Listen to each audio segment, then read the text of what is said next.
Wow, wie soll ich anfangen? Es gibt so viel, was ich sagen will. Ich kann es fast nicht glauben, die Zeit ist so schnell vorbei. Es ist nicht lang gegangen und wir haben uns so gut verstanden. Jeden Moment haben wir genossen, unabhängig davon, was die ganze Welt über uns gemeint hat. Nur du und ich, wir zwei, das Einzige, was zählt.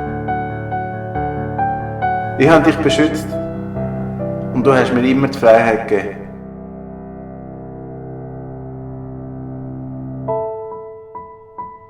Jetzt stehst du vor mir und der Moment ist gekommen. Wir müssen uns trennen. Es tut mir leid, aber es geht nicht anders.